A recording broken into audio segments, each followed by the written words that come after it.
the late 90s to mid-2010s, Spain produced the greatest generation of midfielders the game of football has ever seen. And the two that come to mind most for many as some of the best midfielders of all time are without a doubt Xavi and Iniesta. But there was another, who outside of certain Premier League fans almost never gets talked about. A man with dribbling and ball control just as elite as Iniesta, and vision and playmaking just as beautiful as Xavi. You could even argue that in Spain, he was the better player, providing more assists than both Barca legends in fewer matches. Heck, even in the beginning of their international dynasty, he played even more minutes than both of them. The same guy who pushed Cesc Fabregas and Juan Mata in the best forms of their careers to the bench, David Jimenez Silva. So incredible that his playstyle and overall game was perfectly described in his nickname of the Magician. I always say it as David makes a bad pass a good pass. You know, we call him the Magician because he brings things down that shouldn't be brought down, and he does touches that and sees things that other people don't see. Because when you think of Man City and how good they are now, David Silva was one of, if not the biggest factor in building the foundations for helping the club become what they are today. There's a reason why they built a statue of him before he even retired. And I truly, honestly, and certainly believe that had he been just a few years younger, Man City with a prime David Silva, Haaland, De Bruyne, and all the other pieces they have today could have won 3 Champions League titles in a row. But before he had ever gained any popularity in the Premier League, when compared to his other high-profile Spanish teammates, I'm not exaggerating when I say that David Silva was severely underrated. Kevin is a joke. He's a joke. He sees the game a couple of steps ahead of everyone else. You know, he's already planning his next move before the ball's come to him. Is he the best player you've played with? David was so good. David Silva? Yeah, David was They all say this. They all say it. David was so good. Because most of Spain's golden generation of midfielders went out to start their careers in bigger clubs like Barcelona, or even outside of Spain in top clubs in the Premier League, David Silva started off much more unknown. Despite signs of his early talent, David was never really in the spotlight and was often forced to play out of position, starting off as a goalkeeper and then usually having to play as a winger. That was until his skills would become so undeniable that there would be some rumors about a prodigy all the way from the furthest corners of Spain and the Canary Islands. But because of how remote he was, big clubs just never really caught on, and Silva would go relatively undetected until he joined Valencia's youth academy. His abilities were good enough to send him as a 17-year-old straight into first-team play, going on loan to clubs like Eibar and Celta Vigo. But what mattered most was that the experience would rapidly improve his game, and Valencia would quickly recall him and establish him as a regular starter, immediately playing over 50 matches at just 19 years old.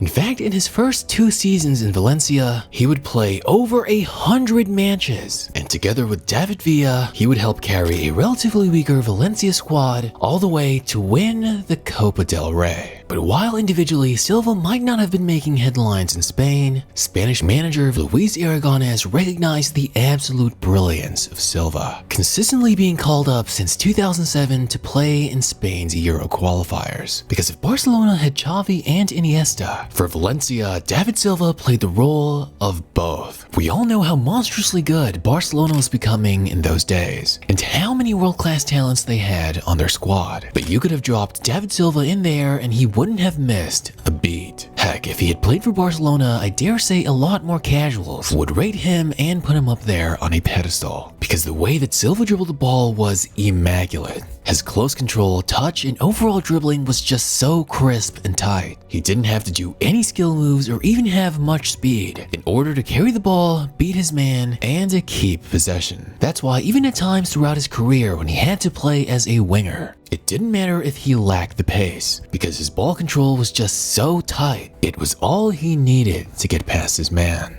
Honestly, I'd have to say that Iniesta's dribbling was better, but only by the slightest of margins. And you have to imagine that Silva was doing that on a much weaker side, with a lot fewer options and support. But his dribbling was just so good that it got to the point that the harder you pressed him, the easier it was for him to beat you. Just think about that for a second. I know it might sound counterintuitive, but truly, all he needed to do to beat defenders was shuffle the ball between his left and right foot and make the slightest of feints. Silva could even regularly get the ball out of trouble when pressed by multiple opposition. Because if he was indeed feeling the pressure, his passing, playmaking, and vision could even give Xavi a run for his money. The way that he could send passes through traffic, attract opposition to press him, then find the open man to advance, or even just keeping possession going and building up play was truly just the slightest of margins behind Xavi. Silva was never really one to play long balls, but his mid-range crosses and passing were as accurate and creative as you could ever ask for. Plus, when it came to scoring goals and finishing, Silva was definitely better than Iniesta and Xavi. And some of you might crucify me for this, but if you compare Silva and Modric, I believe Modric only has Silva beat on the defensive end, stamina, set pieces, long ball passing, and long distance shooting. I even put out this poll asking who the better footballer was between Silva and his future teammate, Kevin De Bruyne. And personally, I think the only thing that KDB has on Silva is playing long-range balls, goal scoring, and physicality. Sure, Kevin De Bruyne is better at finding the direct assist, but Silva is the midfielder who builds the chances. And though his passing range was a lot shorter, Silva was able to do it all while building a play from any part of the pitch. Plus, I'd argue that now KDB has had the much better squad, but we'll talk more on that later. But while I do think that KDB is probably the greatest Premier League midfielder of his generation and probably on his way up there all time, I personally don't think he could do as well individually as Silva could, without such a strong attack and midfield, allowing him to do what he does best. Because Silva at an individual level, even playing for Spain, showed why he was one of the most important players in Spain's golden midfield. Because in the 2008 Euros, Silva was the perfect piece to basically make up for what his other midfield partners were lacking.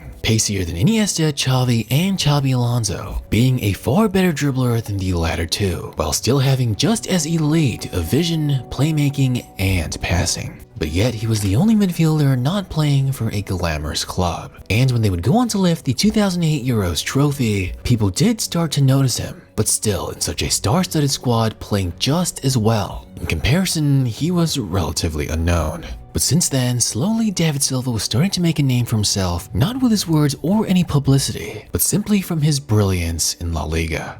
After playing a match against Real Madrid, even Florentino Perez was so impressed, he told the playmaker, "Take your suitcase to our locker room, because next year you'll be with us." But Silva at the time had remained loyal to the only club that noticed him from the beginning. It was only after the 2010 World Cup and Silva winning his second consecutive major international title with Spain that Valencia were finally looking to hike up his price and were open to selling him to wealthier clubs. But instead of joining Real Madrid, Manchester City would try their very hardest to try to convince Silva to join them, promising that he would be a central part of the organization's plans and that he would have their full support and dedication. With Silva recalling, "They bet very hard on me. I felt their trust and support from the first call. They told me how the project was going to be. Man City's ambition was to become one of Europe's biggest clubs." Funnily, at the time, even Pep Guardiola wanted him at Barcelona, saying, "I'd love to have him here." However, the club that landed David Silva was the rich club from Manchester.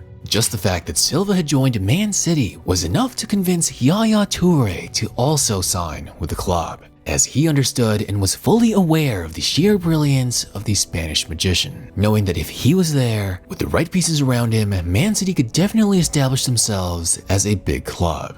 Just in his first season with the club, Man City would win the FA Cup, finally ending a 35-year trophy drought. Then in the 2011-2012 season, Silva was just beginning to reach the absolute prime of his physicality and playmaking. He would lead the Premier League in assists, playing a major factor in Man City winning their first Premier League title in history. In fact, before Aguero's iconic season-winning goal, it was Silva that provided the assist to put them level and kept them alive long enough to win. He even balled out in their 6-1 trashing of Man United, prompting Sir Alex Ferguson to say, "It was our worst ever day. It's the worst result in my history ever. Even as a player, I don't think I ever lost 6-1.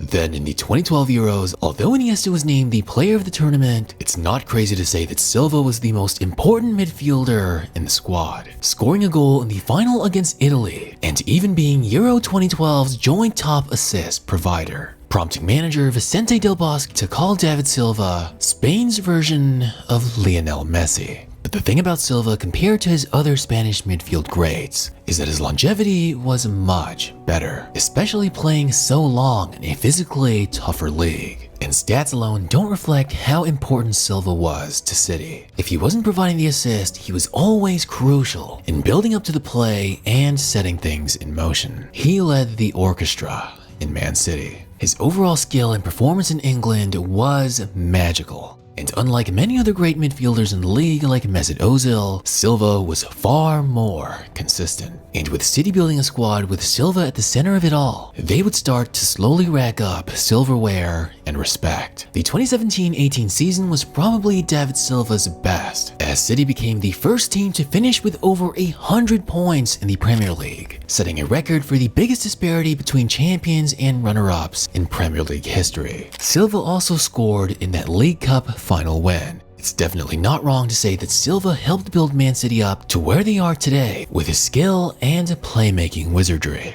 That's why teammates like Carlos Tevez say that David Silva is the best signing that Man City has ever made. Going from a team that was winning nothing to having 4 Premier League titles, 2 FA Cups, 5 League Cups, and 2 Community Shields. And while KDB did pick up where Silva left off, you have to remember, Silva was playing with a weaker squad at a time when he still had to battle it out against much better opposition, like the last of Ferguson's Man United sides, a prime Eden Hazard-led Chelsea, and a prime Liverpool. Deservedly so, they built him a statue. And heck, had he been playing in his prime early to mid 2010s form now, City probably could have even had back-to-back trebles. That's just how far better he is than guys like Bernardo Silva, Mahrez, Rodri, or Foden. Even from the age of 35 to 38, playing in his final few seasons in Real Sociedad, his body and physicality slowing down never really mattered because his ball control and playmaking was still magical.